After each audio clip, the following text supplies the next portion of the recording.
Karibu sana katika mjadala wetu wa pili, na mtazamaji, kama nilivyokuwa nikufahamisha katika maeneo mbalimbali, leo tutajikita katika kuangazia ufugaji.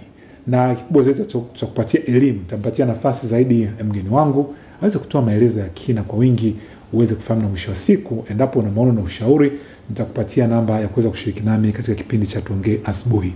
Bado upo nami ni Bernard James. Sasa tunajadili nini? Ni umuhimu wa mbegu bora ya nguruwe. Tutaangalia soko la nguruwe kwa hivi sasa lipoje, nyama ya nguruwe kwa hivi sasa ipoje, lakini pia ni juhudi gani ambazo zinafanywa katika kuhakikisha kwamba soko la nguruwe linatanuka zaidi, kwa sababu hapo wadau wengi sana.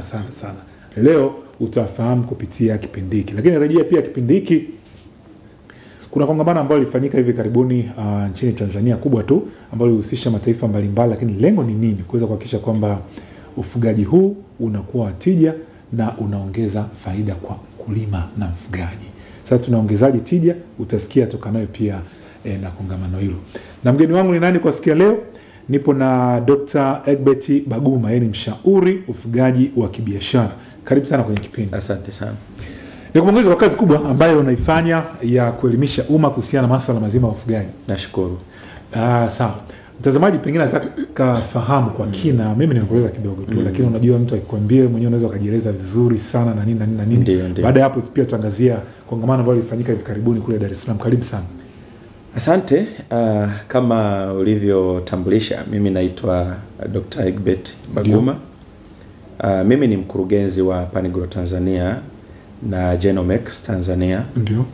Na kwa kuwa leo tunazungumzia zaidi kuhusiana na nguruwe, kwa hiyo nimeiwakilisha Genomex, ambayo Genomex inahusika na usimamizi na utaratibu wa uzalishaji wa mbegu ya nguruwe.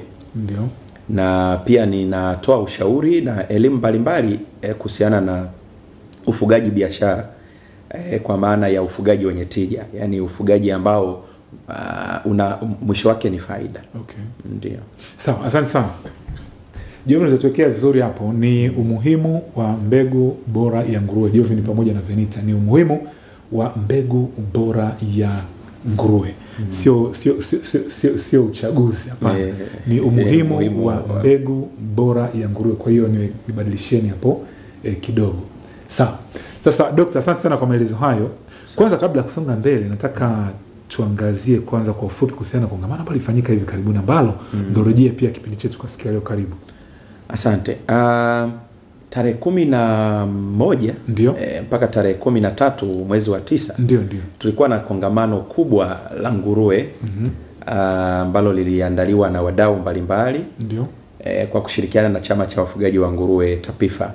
Ndio. Kwa hiyo lilikuwa ni kongamano kubwa ambalo katika historia ya Tanzania ni mara ya kwanza pia kufanyika. Kwa hiyo tulipata fursa, yalikuwepo mataifa mbalimbali ya Afrika na wadau mbalimbali wanaojihusisha na masuala ya ufugaji wa kibiashara.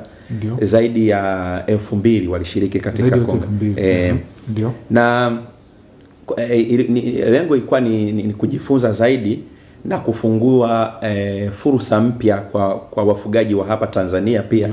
Kujifunza kwa mataifa ambayo yameendelea. Kuna mataifa ya Afrika ambayo yametangulia katika ufugaji wa nguruwe. Okay. Kwa hiyo na wale walioshiriki tulipata fursa ya kujifunza mambo mengi ambayo mwisho wake ni kuingia katika utendaji na kubadili mifumo yetu ya ufugaji kuelekea kwenye ufugaji wa kibiashara zaidi. Walau wafugaji pale wanaondoka na mwanga, si ndio? Elimu ilikuwa ni kubwa. Na tulikutana na watu mbalimbali, tulijadiliana mambo mbalimbali, lakini pia kulikuwepo na maonyesho mbalimbali yanayohusiana na masuala ya ufugaji wa kibiashara. Kwa hiyo watu walinufaika sana na uwepo wa kongamano hii. Na kuelekea katika mwendelezo wa makongamano, maana tunatamani yawepo makongamano mengi makubwa Tanzania, ili angalau watu waweze kujifunza. Mfano, kuna wafugaji wengi ambao walikuwa ni wa mikoani, hawakuweza kufika. Sasa sisi kama Genomex kushirikiana na wadau mbalimbali, hasa wadau wa kanda ya Ziwa na maeneo mengine, tuna mpango huo pia wa kuleta makongamano. Ndiyo. Na kuna wadau mfano kama Lekizone Farm ambao pia wako tayari kudhamini hilo kongamano ili kusogeza elimu karibu kwa wadau hata wa kanda ya Ziwa. Na ni mwanzo tu, lakini tunatamani sana kuendelea kuwa na makongamano mengi ili kusogeza fursa katika maeneo mbalimbali ya wafugaji. Nimependa sana hiyo kwa sababu unajua makongamano yakiwa mengi pia kwa sababu hili limevutia hisia kubwa sana ya Watanzania, ndio maana nikakuuliza tukarejea kule kwa sababu mimi nilikuwa nafuatilia pia, na mmoja kati ya watu ambao nilitamani sana kuweza kuangalia wala kuna kitu gani ambacho kinafanyika lakini akatokea majukumu mengine, kwa hiyo yakija hapa yakaenda huko nyanda za juu kusini kaskazini kule ndio tusaidia katika soko ili ambalo tunaliangalia kwa siku ya leo. Lakini Dr. tuangalie walau kwa ufupi hali ya ufugaji soko la nguruwe kwa sasa ipoje? Hali ya ufugaji wa nguruwe inakuwa. Ndio. Ukiangalia miaka kadhaa iliyopita kuna ongezeko kubwa la idadi ya nguruwe. Ndio. Lakini pia watu wamepata maarifa na elimu nyingi. Ukiangalia ufugaji wa kibiashara katika mwaka wa 2015 nafikiri mbegu za kisasa ndo zilianza kuingia. 2015. Na kufika sasa hivi kuna idadi kubwa ya nguruwe wa kisasa ambayo imekuepo. Na kipindi hicho pia gharama za mbegu za kisasa zilikuwa ni kubwa zaidi. Lakini kadri tunavyoendelea ni kama bei pia inapungua. Na changamoto ambayo bado ninaiona ni kutokuwa na usimamizi endelevu kuhusiana na zile mbegu. Na ndio maana inapunguza idadi ya ongezeko haraka, kwa sababu kuna watu wanaingia kwenye ufugaji hawapati mbegu sahihi. Kwa hiyo wanaanza ufugaji kwa muda mfupi wanaondoka, kwa sababu wanaona wanaweka gharama kubwa wanapata hawapati, wakati mwingine wanaingia hasara kabisa. Kwa hiyo katika kipindi cha leo ninatamani sana nizungumzie kuhusiana na namna ambavyo tunaweza tukaboresha kuelekea kuwa na mbegu bora ambayo ni endelevu hapa Tanzania. Asante sana. Sasa tuingie hapo.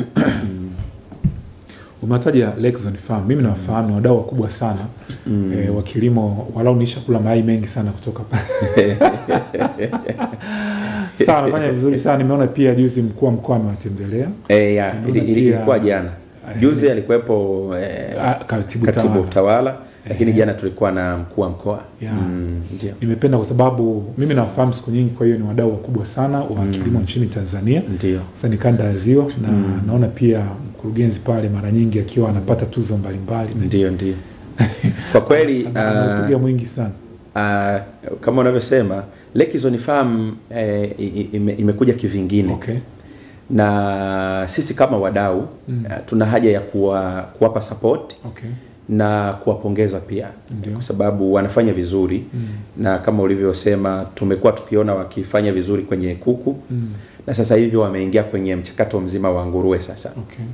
Na kitu kizuri kuhusiana na Lekizone ni kwamba wanatumia fursa na wanaangalia namna ya kuleta manufaa kwa wafugaji wengine pia. Mfano Genomex Tanzania ambayo nimekuambia ni kampuni yangu ya inayosimamia uzalishaji. Sisi tunashirikiana na kampuni ya Nucleus ya Ufaransa. Kwa hiyo kwa Tanzania Genomex ndo mwakilishi wa Nucleus ambayo ni kampuni ya uzalishaji wa mbegu ya Ufaransa. Kwa hiyo sisi kama Genomex tuliangalia namna ambavyo tunaweza tukashirikiana na wadau kuleta mbegu hapa Tanzania. Basi katika kutafuta wadau ndo tukawapata Lekizone. Sisi ni wasimamizi. Sio waingizaji wa mbegu. Yaani sisi tunasimamia, tunakushauri fanya hivi. Kwa hiyo tukaongea na Lekizone. Lekizone wakaona ni fursa. Kwa hiyo wakanunua hao nguruwe wenye thamani kubwa duniani ambao tunaita ni GGPs. GGPs ni Great Grandparents. Katika mpangilio wa uzalishaji hawa ndio wako top, yani ndio wako juu zaidi. Alafu wakizaa watoto ndo tunaoita pure line. Okay. Ndo tunaita pure. Sasa kwa katika historia hawakuwahi kuwepo hapo awali. Kwa hiyo wakaona ni fursa kuwaleta hawa ili kupunguza zile gharama za mbegu hapa Tanzania, kwa sababu upatikanaji wa mbegu hapa Tanzania bado ni changamoto. Na ukitaka kupata mbegu ambao imeboreshwa ni gharama kubwa ambayo inapelekea kuwa na makundi sasa tu. Yaani kuna makundi ya wafugaji wa namna fulani wenye uwezo na kuna wafugaji wa chini ambao sasa hawa wanajikita kwenye ufugaji wa kienyeji kwa sababu hawana uwezo wa kununua hii mbegu. Lakini kupitia huu mpango ambao wamekuja nao Lekizone, hii inapunguza sasa. Inapunguza uhaba wa mbegu hapa Tanzania. Kwa sababu hichi kituo ambacho ni kama breeding center kitakuwa kinazalisha mbegu ambazo zina ubora wa hali ya juu, na hawa nguruwe mwisho katika kizazi cha 3 ndio wanaomfikia mfugaji mdogo. Hawa ni yani mchakato mzima unalenga kuwazalisha wazazi bora. Wazazi bora ambao katika mchakato huu watakuwa wanaitwa Selenis. Selenis ambao ni mama bora. Ana uwezo wa kuzaa majike zaidi, watoto zaidi ya 20 kwa mara moja. Nilitaka kuuliza pia uwezo wa aina hii ndio ya mbegu. Ndio. Pengine kwenye kuzaa inakuwaje, yani mazao yake yapoje? Mazao yake ni makubwa, manake katika uzao mmoja anaweza kuzaa zaidi ya nguruwe 20. Zaidi ya watoto 20. Ndio. Sasa ukiwa na mbegu bora, yani mzazi bora, maana yake unafikia mafanikio yako ya haraka kwenye ufugaji. Ni tofauti mtu ambaye ana nguruwe anazaa watoto 20, alafu ana nguruwe anazaa watoto 8. Huyu wa 20 huwezi ukalinganisha na yule ambaye anazaa watoto. Kwa hiyo changamoto ya mbegu tulionayo ni pamoja na wazazi wazuri. Katika mchakato huu unalenga kuzalisha wazazi wazuri ambao sasa watakuwa wanauzwa kwa bei nafuu, kwa gharama nafuu, ili mfugaji wa mwisho aweze kunufaika na huu mpango. Kwa hiyo itamrahisishia upatikanaji wa mbegu ambayo ni nzuri, na kwa kuwa pia Genomex sisi tunasimamia hata wafugaji wadogo, kuendelea kuwapa elimu na mchakato mzima namna ya kuendeleza hizo mbegu mpaka kufikia hatua ya mwisho ya watoto watakaozaliwa kuwapeleka sokoni kwa ajili ya nyama. Kwa hiyo hii ndo mbegu bora ya nguruwe ambayo tunaiongelea. Ndio mbegu bora ambayo tunaiongelea. Ipo hapo Lekizone Farm. Tayari iko Tanzania Lekizone Farm. Gharama zake zipoje? Gharama kwanza, hawa ambazo ziko Lekizone Farm ndio hawawezi kuuzwa kwa kila mtu. Ndio. Wako katika mpango maalum. Sawa. Changamoto inayokuja katika kwa Tanzania kwa sasa hivi ni pale ambapo kila mtu anaweza anaonekana ana mbegu ya kuuza. Ndio. Yaani kwa sababu wewe umemwona mtu ana mbegu ana nguruwe amenenepa na unashawishika kwamba ni mbegu bora. Kumbe yawezekana sio mbegu bora unayohitaji. Kwa kuwa mbegu zimegawanyika katika makundi. Ndio. Kuna mbegu ile ambayo ni mzalishaji nyama na mbegu ambayo ni mzazi. Kwa hiyo kwa level hii ya nguruwe ambao wameingia Tanzania, rudia tena, kuna mzazi alafu kuna mbegu ya uzalishaji nyama. Kuna mbegu ambayo ni mkulima natamani, yani nimekuuliza hivi kwa sababu wewe ni mtaalamu kabisa, mshauri. Ndio maana narudia haya ili mfugaji, mkulima aweze kusikia kwa kina na mwisho wa siku aweze kufanya maamuzi ambayo ni sahihi. Tuendelee. Nyama na mzazi. Tuendelee. Hawa nguruwe wanatofautiana. Ndio. Kuna ambao ni maalum kwa ajili ya utengenezaji wa nyama. Ndio. Kwa maana wanakula chakula kidogo, wanatengeneza nyama nyingi. Chakula kidogo wanatengeneza nyama nyingi. Sasa hawana sifa ya uzazi. Ndio. Na imekuwa na watu wanachanganya. Wakiona huyu nguruwe anatengeneza nyama nyingi ndo wanataka wamtumie kama mzazi, wakati hana sifa ya uzazi. Kwa hiyo lazima mfugaji aelewe hichi kitu. Ndio. Hajue kutofautisha. Na ukishakuwa na mzazi bora, si ndio? ili upate matokeo ya mwisho katika utengenezaji wa nyama. Ndio. Huyu mzazi bora unamchanganya, maana yake unafanya cross na huyu ambaye ana uwezo wa kutengeneza nyama. Ndio. Kwa hiyo anayetengeneza nyama anatumika kama dume ili ampande ambaye ni mzazi bora. Okay. Ili mzazi bora azae watoto wengi. Ndio. Ambao wana uwezo wa kutengeneza nyama. Sawa sawa. Na hii ndio ufugaji wa kibiashara. Na katika mpango huo wa uzalishaji, hawa Lakezone wameanza na mchakato wa majike bora. Okay. Kuzalisha majike bora. Wanafata mchakato wa kutengeneza tunaita ni bore study. Bore study maana yake ni chanzo cha ukusanyaji mbegu, kuwapandisha hawa majike ambao watakuwa ni bora, ili mnufaika wa mwisho ambaye ni mfugaji mdogo aweze kupata mbegu ambayo ni bora. Okay. ya nyama. Mtazamaji, unayefuatilia kipindi hiki, wewe unachotakiwa kufanya ni kitu kimoja tu. Wewe tusikilize vizuri kwa makini, tutazame vizuri. Okay.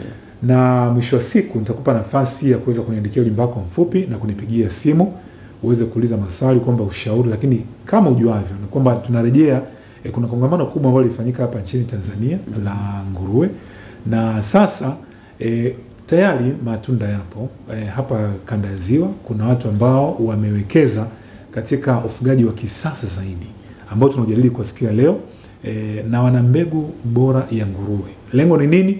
Kuweza kuhakikisha kwamba soko la nguruwe linakuwa na linatanuka zaidi, ufugaji ambao ni watija zaidi. Sawa, na bado nipo na Dr. Egbert Baguma ambaye ni mshauri ufugaji wa kibiashara. Sasa mtazamaji inawezekana alikuwa afuatilia vizuri. Kwa mfano hii mbegu bora ya nguruwe ambayo umeitaja, ambayo ipo pale. Mtazamaji, unajua wakulima wengi na wafugaji wanapenda sana kushawishiwa. Ndio. Faida za hii mbegu bora ambayo tunaisema leo. Mfano ukimchukua ukaenda pale kujifunza, ni manufaa gani ambayo yanapatikana kwenye aina hii mbegu bora ya nguruwe? Okay. Aina hii ya mbegu yake, yani upekee wake kwanza ni matokeo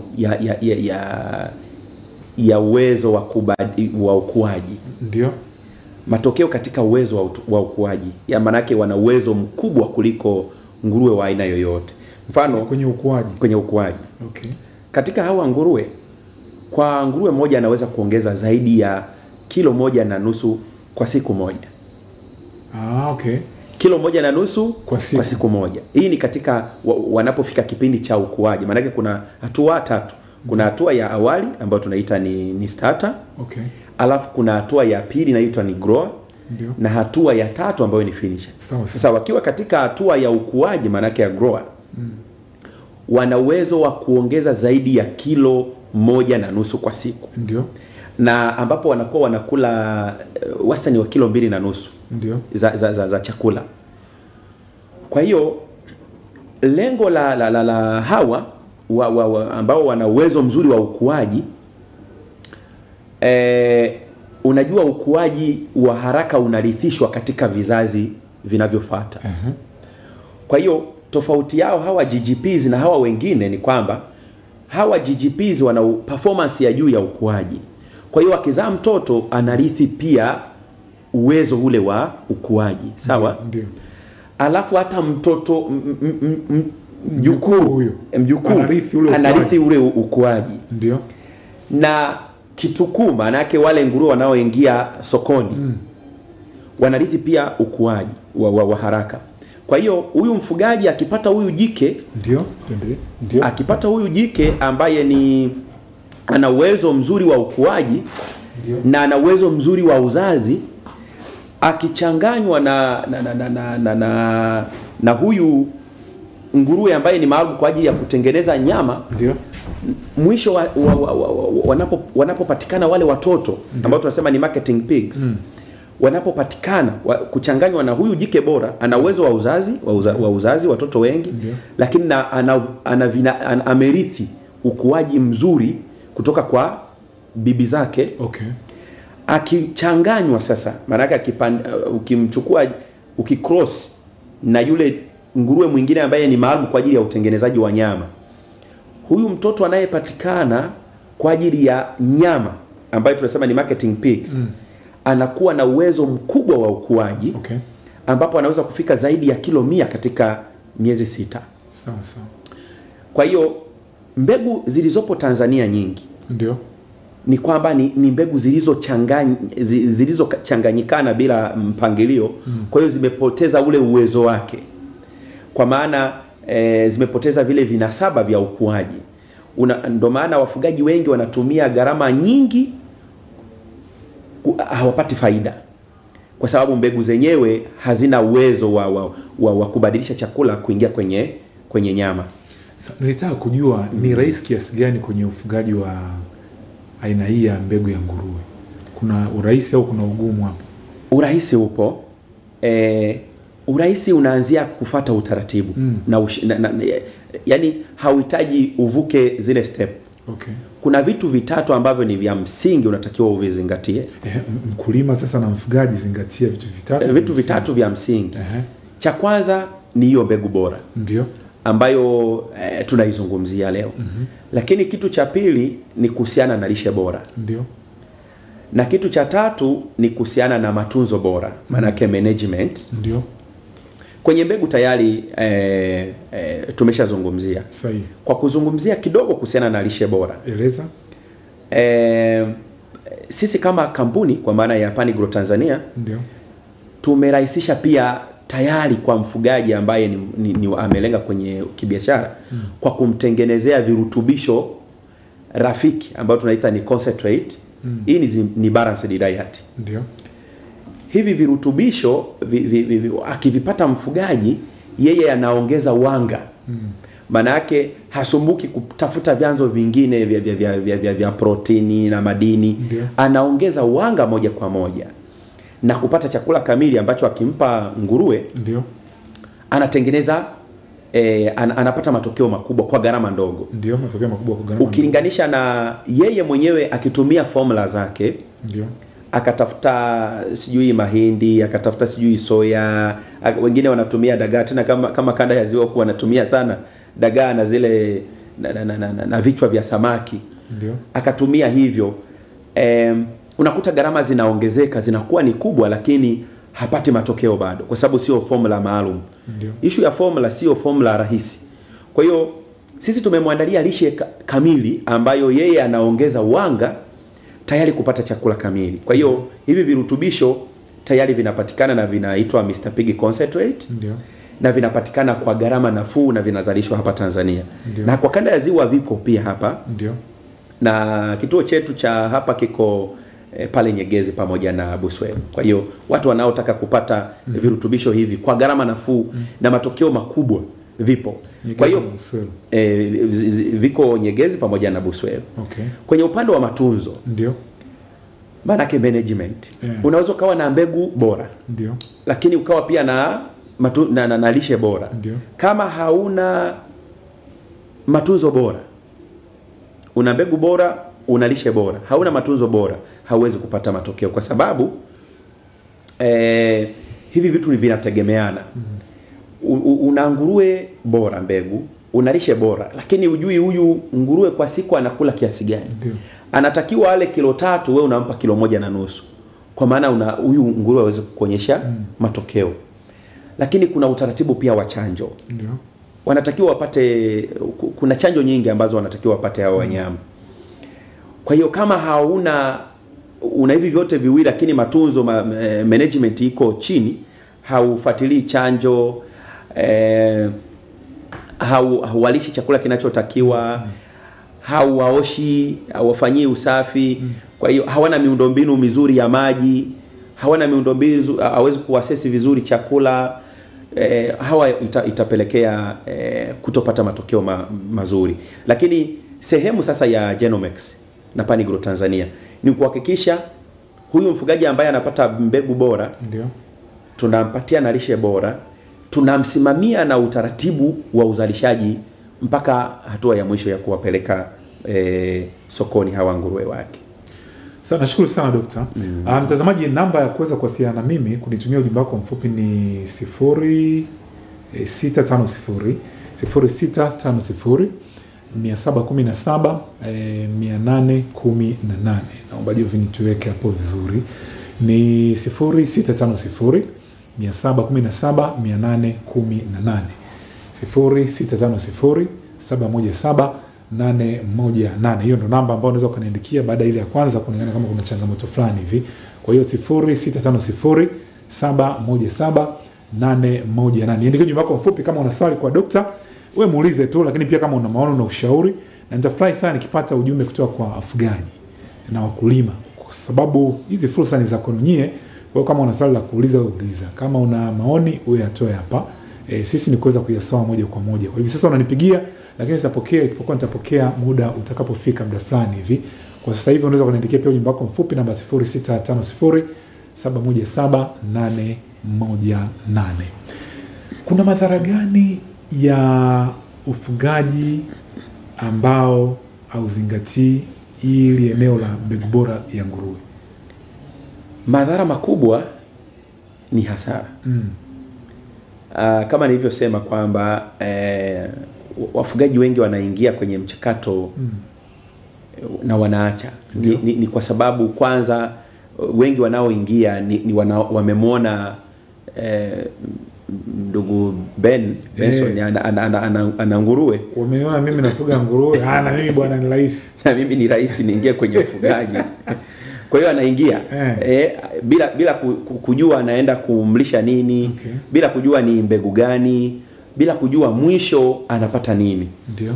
Kwa hiyo madhara ni kwamba ni kupata hasara. Na wafugaji wengi wamepata hasara kubwa kwa kuwa hawatumii utaalamu.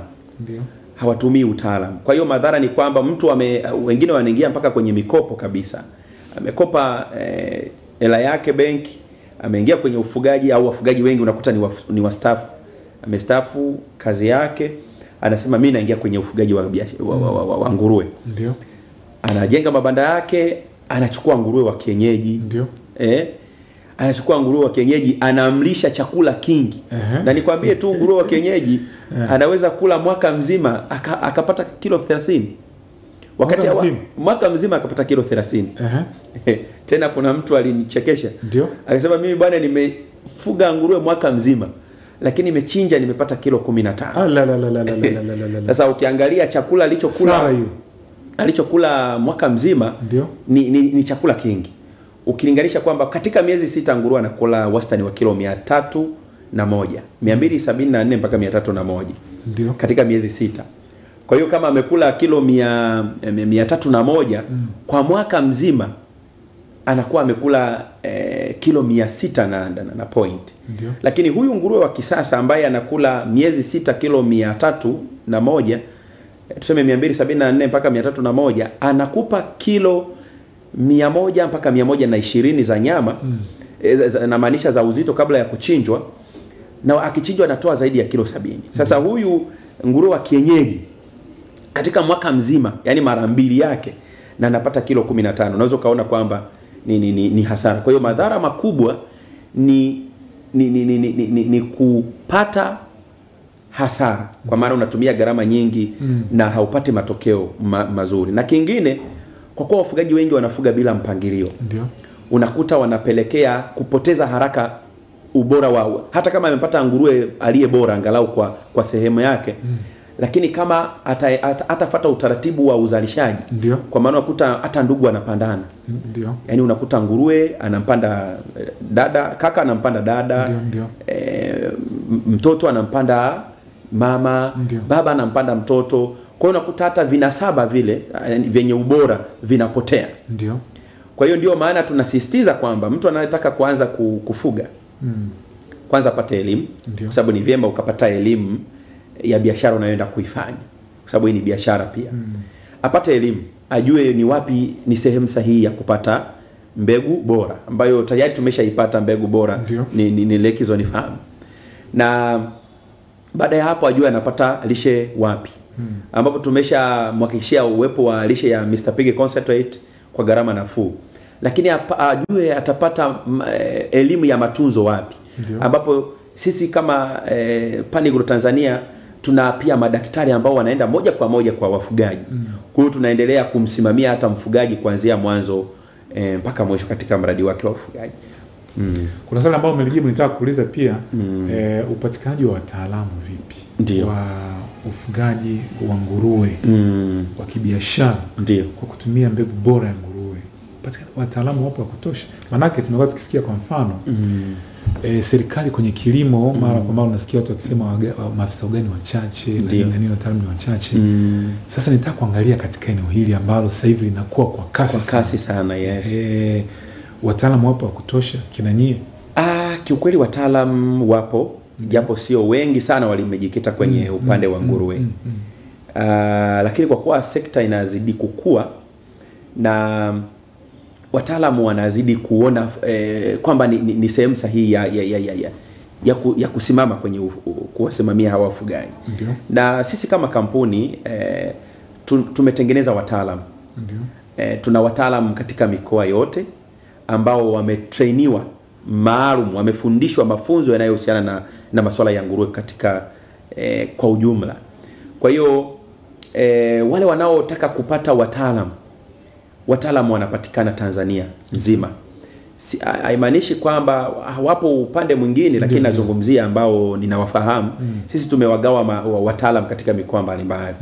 Kwa hiyo wakihitaji wataalamu wanapata, lakini wengine pia ambao hawawezi kufikiwa basi wanakuwa wanawasiliana na sisi moja kwa moja kuwasimamia na kuwashauri. Na kama wako mikoani pia kuna wataalamu, mfano mkoa labda hapa Mwanza labda amna mtaalamu, lakini yupo Shinyanga.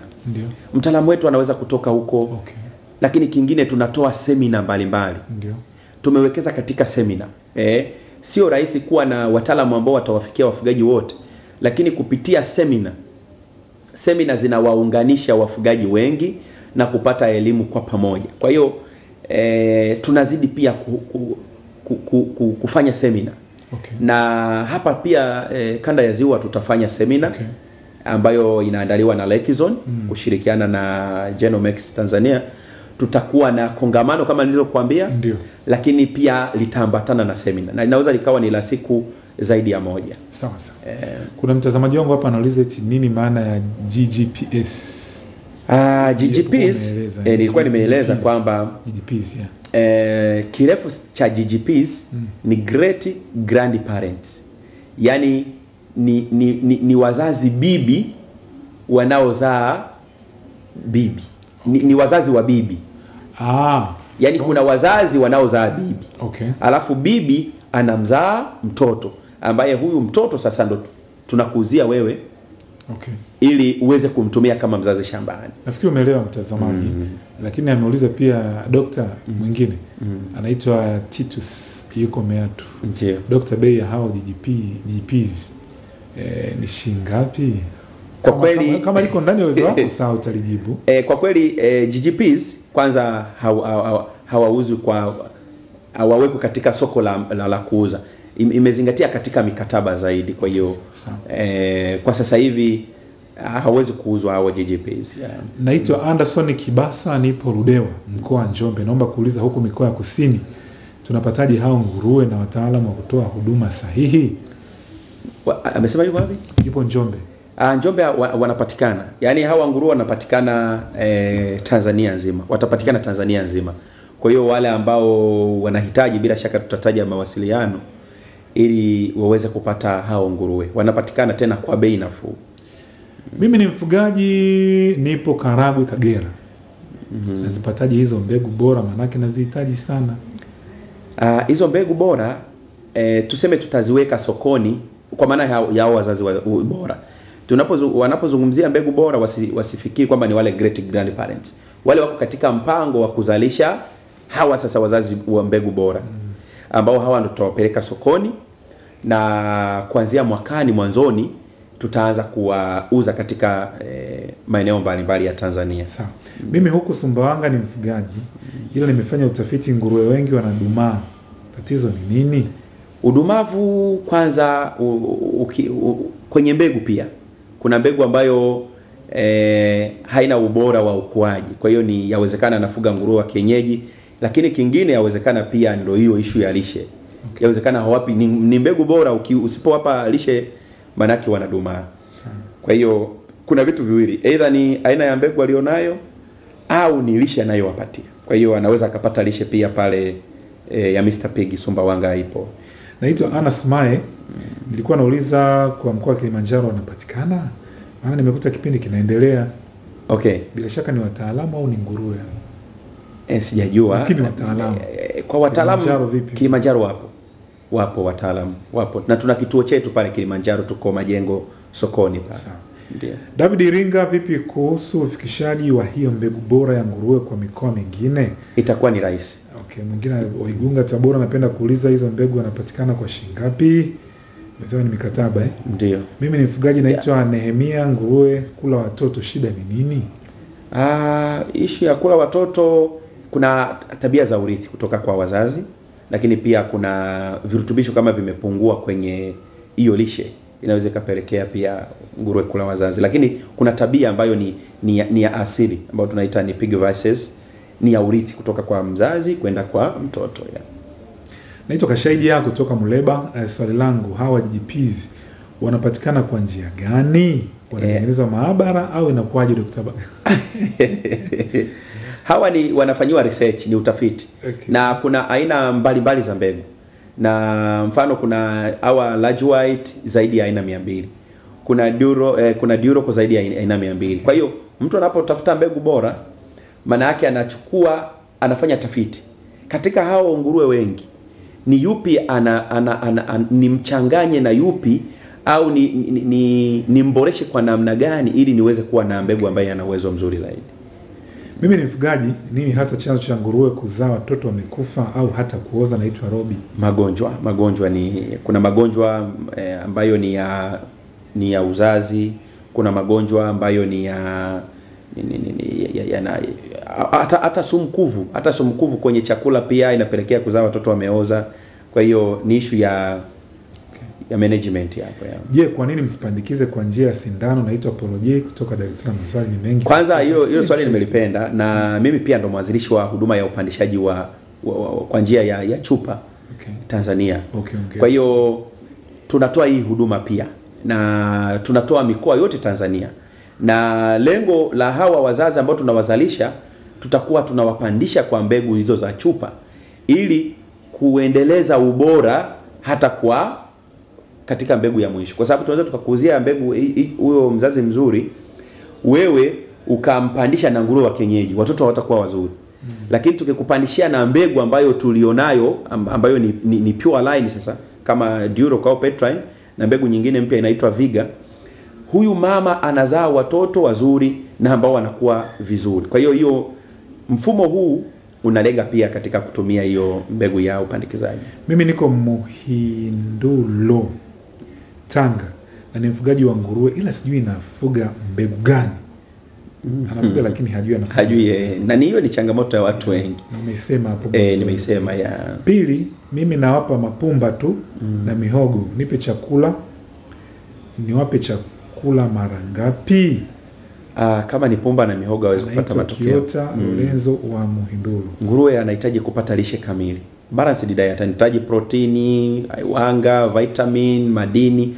Kwa hiyo kama anampa wanga tu, manake hiyo ni wanga tu. Mihogo na pumba ni wanga tu, hawezi kupata matokeo. Kwa hiyo utaratibu wa ulishaji lazima ufuatilie. Samahani Dokta, mimi ni mfugaji wa nguruwe, nipo Simiyu Maso. Nikitaka nguruwe wangu wakue kwa haraka, nitumie nini? Kama ana mbegu ambayo ina wafadhali, akitumia lishe ya unenepeshaji. Kama ni kwa ajili ya kupeleka machinjioni, kuna lishe maalum ambayo ni kwa ajili ya unenepeshaji, tunaita fattening. Kwa hiyo anafanyia fattening ili aweze kuwatoa haraka. Mimi naitwa Hosea. Je, mimi niko Arusha, nitapataje huyo mwalimu atakaye kuwa ananipa elimu ya kufuga hao nguruwe? Tuna wataalamu wetu pale. Nafikiri tukitaja namba wataweza tukawasiliana nao. Mimi nataka nianze kufuga nguruwe sasa, hapo natamani nianze na hiyo mbegu bora. Nipo Kasulu, napataje mbegu hiyo? Mwambie atapata mbegu. Mawasiliano ya. Wapi mawasiliano ya shida. Naitwa Nehemia mfugaji, naombeni nisaidie maandalizi ya nguruwe akiwa na mimba. Ndio. Tutawasiliana naye. Okay. Naitwa Yusta. Vipi nguruwe wa kawaida ni mwisho kuzaa watoto wangapi nguruwe wa kawaida? Nguruwe wa kawaida inategemea, lakini wanazaa watoto 18, 7 ya. Geoffrey Mwakasembe toka Mbeya, naomba kujifunza, nafuga nguruwe, utunzaji nitawapataje wataalamu na hiyo mbegu? Utawapa mawasiliano. Naitwa Expelius Thomas, napatikana mkoa wa Kagera, wilaya Muleba. Naomba nipatiwe namba ya mtaalamu ili aweze kutatua tatizo langu. Taratibu mimi mfugaji wa nguruwe. Sawa, nitamruhusu nipatie namba. Hiyo mbegu vigezo vya mikataba vikoje, au naomba nijue vigezo vya mkataba? Utamwambia. Tutawasiliana nayo. Na mengine sasa ni ya kufahamishana mtu na mtu hapo. Naitwa Deogratius Maufi, naomba Sumbawanga mtupatie hizo mbegu bora jamani, pamoja na wataalamu. Haya. Mimi naitwa Julian. Nguruwe wangu kaka na dada, je, watazaa watoto wenye afya? Hapana. Je, watastahimili au watakufa? Hapana. Yawezekana pia wasizaliwe kabisa. Okay. Mimi nawapongeza kwa kazi nzuri sana, na Mwenyezi Mungu awabariki sana, muenee dunia nzima Bayashura. Amina. Napatikana Morogoro. Sasa maswali ni mengi. Maswali ni mengi. Sasa tushindwe kumaliza kipindi. Kuna kitu ambacho nitaka kusahau. Kiseme. Katika mchakato huu tunasema tuna program maalum ili kufikisha mbegu maeneo mbalimbali. Ndio. Ili isiwe ni Mwanza peke yake. Lakini tufikie na mikoa mbalimbali. Ndio. Kwa hiyo tumetengeneza mfumo unaitwa microbreeders. Microbreeders maana yake ni wazalishaji wadogo. Okay. Wakati Lekizone yeye ni mzalishaji mkubwa, lakini anahitaji mawakala wadogo, maana yake wazalishaji wadogo. Okay, ndio. Ambao ni microbreeders. Ndio. Ambao hawa watapata hii mbegu ambayo tunaita ni pure line. Ndio. Tutawapatia hiyo pure line. Ndio. Ambayo watapata tutawasimamia, watakuwa chini ya utaratibu. Ndio. Ili hata kama yuko Arusha ana hawa pure line, tutamsimamia huko Arusha. Alafu tutatumia hizi njia za kisasa za upandishaji. Mwisho atazalisha hawa majike bora ili kurahisisha upatikanaji wa majike bora kwa Arusha. Okay. Kwa hiyo kwa Tanzania tunategemea kuwa na angalau wazalishaji wadogo wasiopungua 5 ili kuwa rahisi kusambaza hii mbegu katika maeneo mbalimbali. Kwa hiyo kama kuna pia wadau ambao wanaona wanaweza kuwa na vigezo, wanaweza wakatupigia pia ili tutawasiliana nao ili waweze kuingia katika mnyororo huu, na tunawakagua na tunawasimamia pia. Sawa. Sasa mtazamaji, nampatia fursa. Hiyo namba unaiona chini hapo ni kwa ajili ya kipindi tu. Kwa hiyo baada ya kipindi hapa haitakupatia jibu lolote lile. Yaani hautapata majibu kutoka kwenye hiyo namba, lakini ukihitaji kupata majibu ya uhakika na ile ambayo mmekuwa mkiliomba, nyinyi wenyewe mmeniandikia mkaniomba. Sasa mimi sina hiana. Nikisema Dr. si yuko hapa na hiyo Lekizone Farm si wapo hapa Buswelu na ni wanashamba kubwa na wanafanya vizuri na utaalamu wa kutosha. Ndiyo. Basi karibu. Hebu sikiliza kwa makini namba ambayo daktari anahitaji hapa, kama ni ya kwake au ni ya pia Lekizone Farm kule kwa ajili ya utaratibu mwingine. Karibu sana daktari. Kwa kwanza wajue kwamba hili shamba la Lekizone Farm liko hapa Mwanza. Ndio. Ilemela pale Buswelu. Na Ilalila pale roundabout yes. Katika mawasiliano katika kutaka kuwasiliana na Lekizone au kuwasiliana na mimi, sawa, wanaweza wakapiga namba 0678 89 88 74. Irudie tena.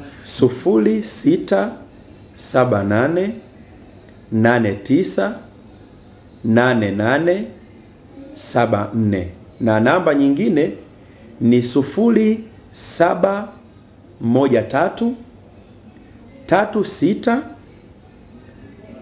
1864. Ndio.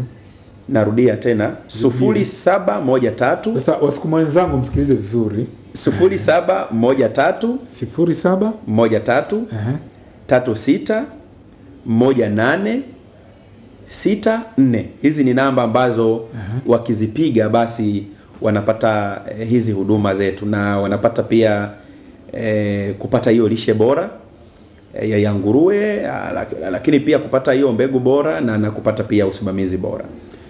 Sasa mtazamaji, na mimi naomba nirudie. kama daktari amehitaji kidokta na mimi ngoja nimehitaji za kiwandishi wa habari. Ndio. Sasa hiyo namba ambayo iko chini hapo msije mkaipiga wala usipige, baada ya kipindi wewe achana nayo, futa tu, achana nayo. Kwa sababu haitakupa majibu yote, lakini ukitaka mpigie daktari hapa kwa namba ambayo ni, kuna namba mbili. Namba ya kwanza ni 0713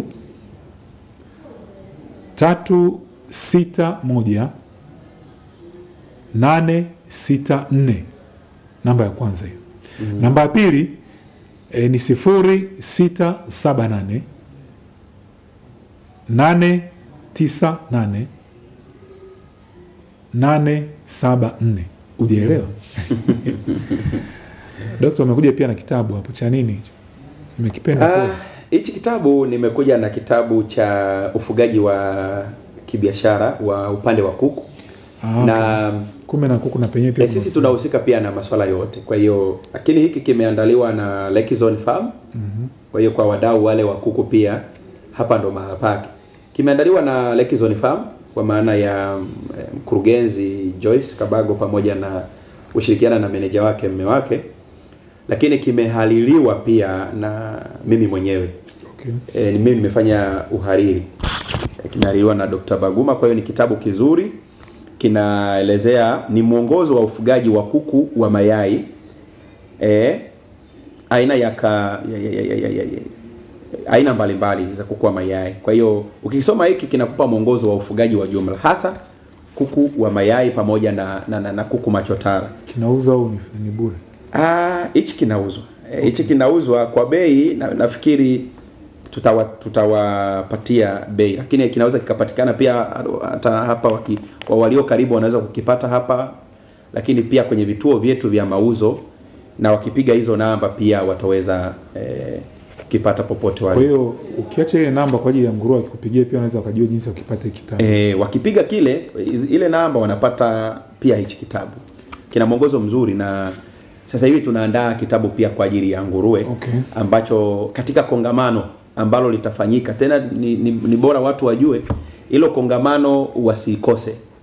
Katika kongamano kutakuwa na vitu vingi, ikiwa ni pamoja na seminar, lakini pia kitabu hichi kitakuwepo, na kitabu kinachoelekeza ufugaji wa kibiashara wa nguruwe pia nacho kitakuwepo. Kwa hiyo watakapopata hizi habari wasikose kuja kushiriki kwenye kongamano hapa Mwanza. Mtazamaji, tumeongea mengi na nimekuambia hapo kwamba mimi nitakuwa namchokoza tu daktari, anaachia tu anaachia. Na kuna kitu nilisahau kwa daktari. Nafikiri nimemaliza na nipende kukushukuru pia ndugu mtangazaji. Tunashukuru pia kupata nafasi hii ya kutoa elimu kwa wafugaji mbalimbali. Ndio. Lakini tunaomba pia nafasi ya kuwa tunakuja katika vipindi hivi na kuzungumza. Kuna mambo mengi ambayo yanahitajika kuzungumzwa ili kumsaidia huyu mfugaji kufikia ndoto zake kupitia ufugaji. Sawa, hapa ni nyumbani kwako, karibu wakati mwingine. Asante sana. Milango, karibu sana. Nashukuru sana. Mtazamaji, umeniandikia message nyingi. Sasa hizi message nitamuonyesha pia daktari hapa. Japokuwa nimekuambia namba yangu mimi, ukimaliza wewe ifute tu.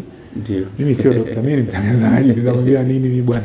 Lakini daktari mpigie simu ambayo ni 0678 89 88 74 au 0713 361 864. Mtazamaji, leo tukijadili kuhusiana na umuhimu wa mbegu bora ya nguruwe, nilikuwa na Dr. Egbert Baguma ambaye ni mshauri ufugaji wa kibiashara. Amekueleza kina kuhusiana na ufugaji wa kibiashara, ufugaji wa tija kwa kutumia mbegu bora ya nguruwe. Daktari, asante sana. Asante, nashukuru. Na amekujibu maswali mengine mengi. Endelea kumuuliza tu, mpe maoni, namba yake nimekupa, hata usiku manani. Ni sawa? Sawa. Shemeji asije akasema kulikoni, mbona sisi tunapiga sana. Sawa, mtazamaji, basi kwa niaba ya Jovin pamoja na Elshandalo na Venita na wote ambao wameshiriki katika maandalizi ya kipindi hiki, mwenzangu pia Bla Moses, mimi ni Bernard James. Zingatia huu ushauri ambao amekupatia ili kuweza kufanya ufugaji ambao ni wa kina. Lakini mimi pia nitakwenda kutembelea hili shamba la Lake Zone Farm pale Ilalila, round about pale Buswelu, niende kujionea. Lakini leo nikaibuke pia na na nini zile ile mayai inaitwa ni tray ya mayai zile unapata tray hata 2 za mayai. Na ndugu mtangazaji, naomba tu tukupatie zawadi ya kitabu. Kuna majirani zako, marafiki zako wanaweza kupata pia. Kwa hiyo asante sana, nimekipokea bwana. Asante sana bwana. Asante. Ninacho hiki hapa. Kwa hiyo sio kanipigia simu, "Ben, naomba kile kitabu chako kile umepewa Dot, umeona wewe sio mfugaji bwana." Naenda kusoma na mimi nitakutoa nianze kufuga. Sawa kabisa. Mtazamaji, basi nikushukuru sana na nikutakie weekend njema. Kwaheri.